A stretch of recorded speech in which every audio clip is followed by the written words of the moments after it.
The therapy itself, he told me to do various things. You know, you see different things online, or you'll read stories of people doing shock therapy and stuff like that. None of that happened with mine. Mine was all mental and emotional changes. It was very damaging. It tore me and my family apart. It lasted for years before my parents even came around, and you know, we're just now reconciling and being closer together and stuff like that. So it was the counselor manipulated my family and tore us apart because he was trying to impose his conversion practices upon us, and that's not really what we wanted. And explain how, I know you explained a little bit about your family and how you guys were at first, you know, coming out and stuff. Just explain how you guys are now and how that kind of progressed. Okay. You know, it's kind of weird because I was going to visit my school, Monmouth, before I went to try out for scholarships and different things like that. And we have this big, long drive to school, and as we're leaving campus, we get 20 minutes down the road, and my dad turns to me, and he goes, "Curtis, I need to talk to you." And I'm like, oh, we have 4 hours in this car together. There's no one else in the car. So, you know, he basically told me that, you know, my sexuality didn't matter to him. You know, what he was worried about was that, you know, I would be close to him and my mother and not push them away when I finally get out on my own and they want to be close to me again.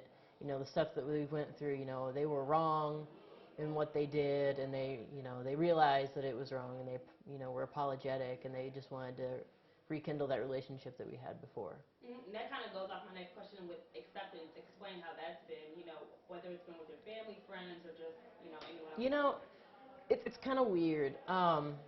Because my parents were kind of fearful about the other family finding out. You know, my grandmothers and my grandfather and my brother. You know, my brother just found out, a little over a year ago. You know, and he had a little difficulty with it, but I mean, he was just starting out as a freshman in high school, and there's a lot of stigma, especially in Southern Illinois. You know.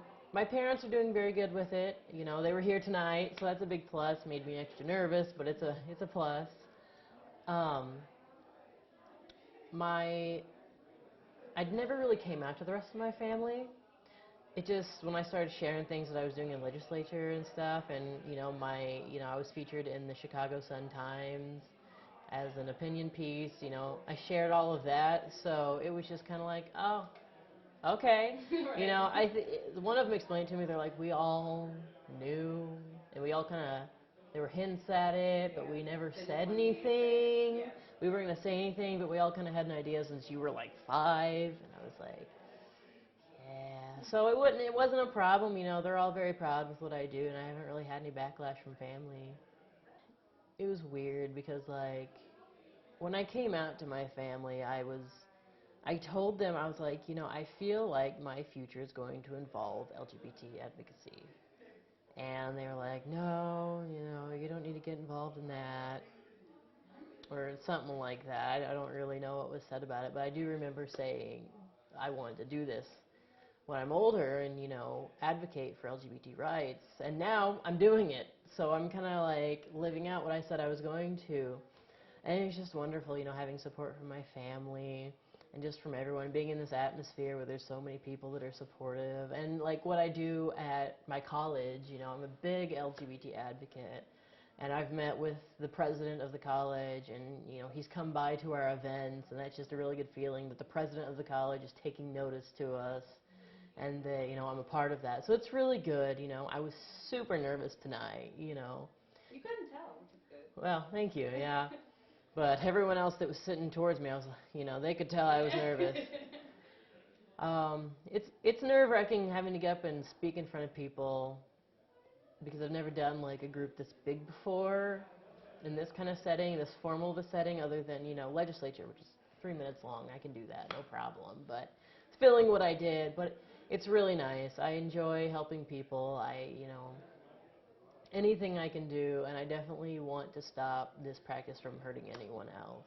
So I've done that in Illinois, and I'm hoping to move to Missouri next and get it passed there because, you know, It's still legal in our surrounding states, and I don't know the exact number of states that have outlawed conversion therapy, but it's very small. So, yes, it's just a wonderful experience, and it just makes me happy. Yeah. This is what I love doing it. I love doing it.